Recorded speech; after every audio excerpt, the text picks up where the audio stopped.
Welcome to the Archaeology Studio. Today's episode considers Beinan, a late Neolithic site of Taiwan. Beinan was an exceptionally large and dense village complex in eastern Taiwan where people lived from 1500 BC through 500 BC.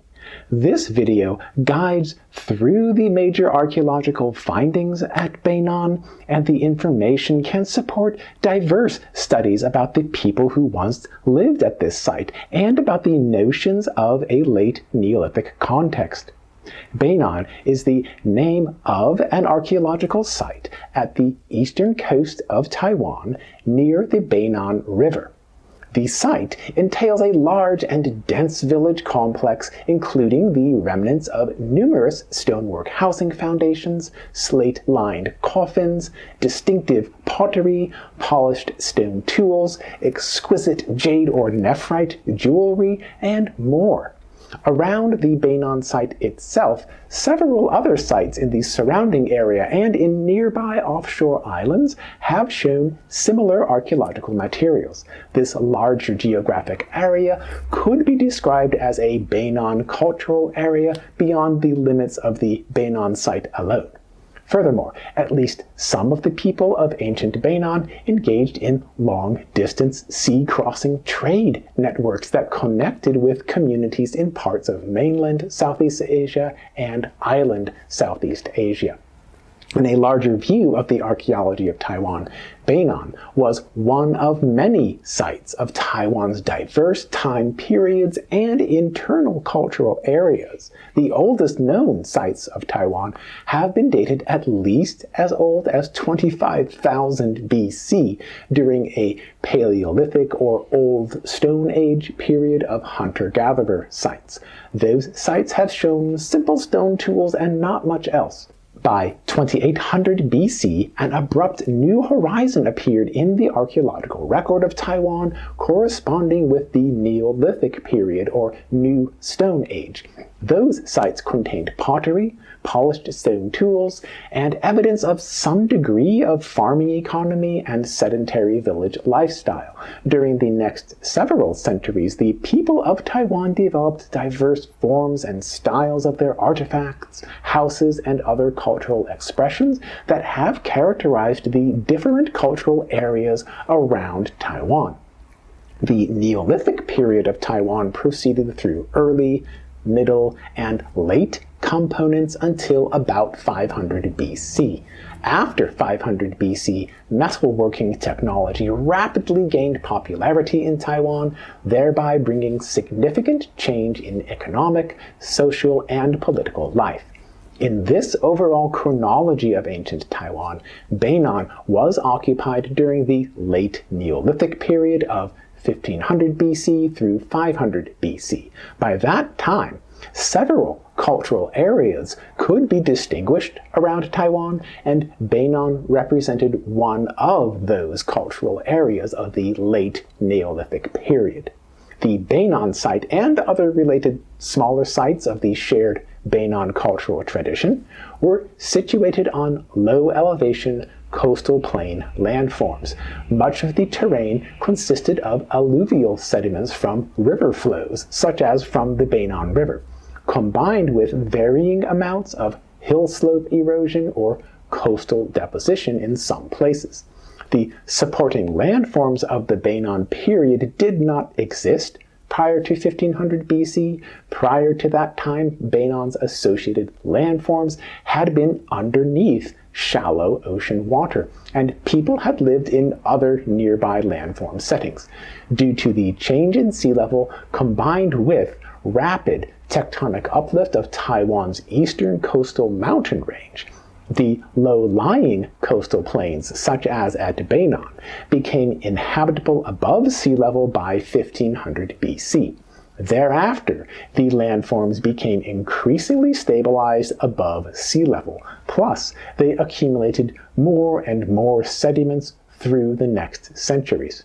In addition to the practical availability of inhabitable land space, these new coastal plains were ideal for agricultural fields, especially for the rice and millet farming traditions that already had developed in Taiwan several centuries prior to the establishment of Beinan at 1500 BC.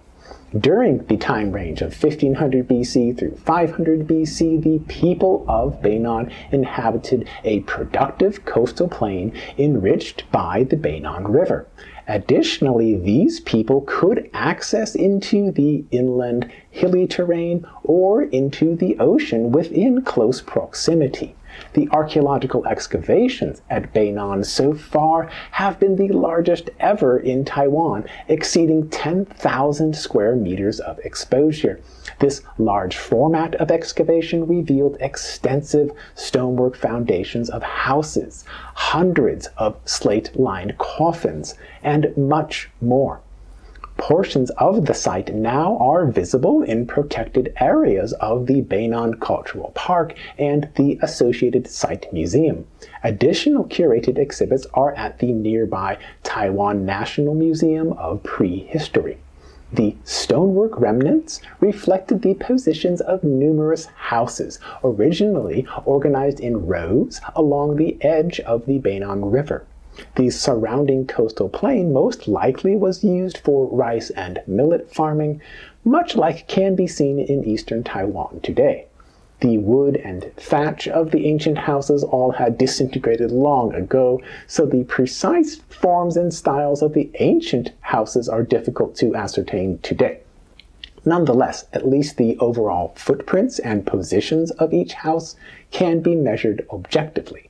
Within and around these stonework features, the excavations uncovered variable amounts of artifacts, food refuse, and other findings. These findings were denser in some areas than in others.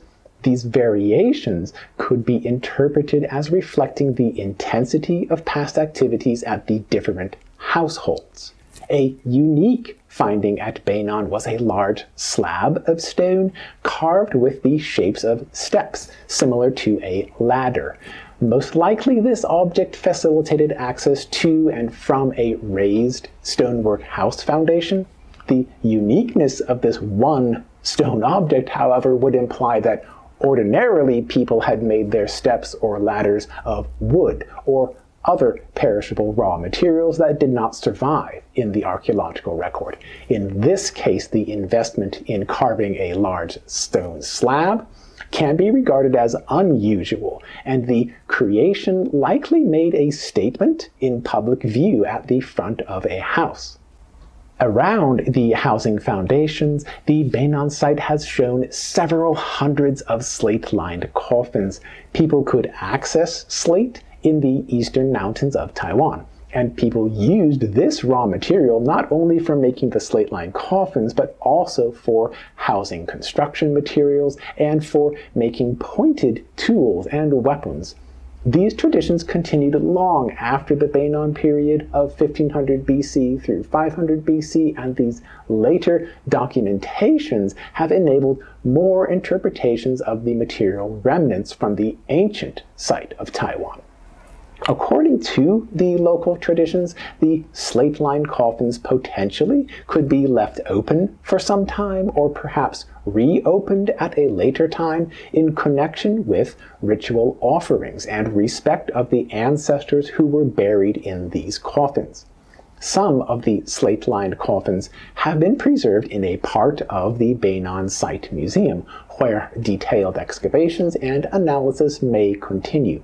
Most of these coffins were used for burying individual people in extended position, often with grave goods of specialty items. The amounts of specialty items in each coffin could be interpreted as indicating the status or social affiliation of the deceased individuals. The items included slate points, pottery vessels, and decorative ornaments. Chief among those ornaments were the bracelets, ear pendants, elongate tube segments, and other jewelry made of green nephrite, commonly known as jade. Eastern Taiwan happens to be the geological source of an especially high quality of nephrite. People had been producing tools and ornaments of this nephrite for some centuries prior to the settlement at Beinan. During the Beinan period, however, at 1500 BC through 500 BC, the nephrite of eastern Taiwan was quarried and processed at a high volume. Several workshop sites have revealed intensive specialization in crafting different objects of this nephrite. Nephrite bracelets, ear pendants, and other ornaments were traded overseas from Taiwan to various parts of mainland Southeast Asia and island Southeast Asia. Some of those trading partnerships had existed prior to the Beinan period, but they became more numerous and more intensively used after 1500 BC during the Beinan period. Later, after 500 BC, the trading networks changed, with incorporating bronze, iron, glass, and other new materials that appeared for the first time during this later Iron Age or Metal Age. The overseas trade networks may have supported more economic growth for the settlement at Beinan than otherwise could have been possible through solely internal investment in agricultural fields, specialized crafting, and other possibilities. In the simplest terms, the external trade contacts allowed more potential for acquiring both essential resources and luxury goods. Much of the uniqueness of Beinan was characterized by the luxury goods of nephrite ornaments, the engagement in overseas trade, the extensive stonework ruins of houses, and the high density of formalized slate-lined coffins. These qualities had existed in limited amounts during prior time periods, and then they became accentuated greatly with the Beinan site after 1500 BC. Even during the time of the Beinan settlements, at 1500 BC through 500 BC, Beinan clearly supported a high density of settlements and economic activity that was not known to this extent in other sites of the same age in Taiwan. Another special feature of Beinan was a large standing stone, or megalith. The megalith was photographed in its upright and intact condition in 1896, and then later it fell and broke. Today, the surviving pieces have been repositioned at the site. In local traditions, this stone was mentioned as possibly related with the moon, or somehow resembling the shape of the moon. In any case, this kind of large stone monument signified an investment in the place of Beinan, and this symbol became materialized into the landscape. Similar monoliths are known in other sites of eastern Taiwan, possibly suggesting a broader cultural tradition that has not yet been understood. Among the findings of daily practicalities at Beinan, the broken earthenware pottery was abundant. The Beinan pottery was distinctive in terms of an orange-reddish color. Many of the vessels included a handle on one side and a spout on the opposing side. Another typical form included two handles around a complex, tall vessel shape. Other pottery forms were simple cups, bowls, and platters, sometimes raised on simple stands. The earthenware was used for other creations as well, including tiny figurines of animal shapes. The same earthenware was used for making spindle whorls, involved in weaving of fabrics. Other clothing-related artifacts were the carved stones used as bark cloth beaters. The carved impressions helped to soften the tree bark into a cloth-like material. Various stones were used for fashioning utilitarian tools, while the jade or nephrite mostly was reserved for creating jewelry and ornamental pieces. Much more yet could be studied about the ancient sites, artifacts, landscape, and people of the Beinan cultural area and time period in eastern Taiwan at 1500 BC through 500 BC. So far, the known information portrays an extensive and intensive settlement and economy that was different from any other site of Taiwan at the time. In concluding this episode, I hope that I have encouraged you to consider new thoughts and ideas about Beinan, and possibly about other sites. What topics and issues would you like to pursue more? If you have not already subscribed to this channel, then please consider to do so. As always, you are welcome to share with your friends and explore more online videos with the Archaeology Studio.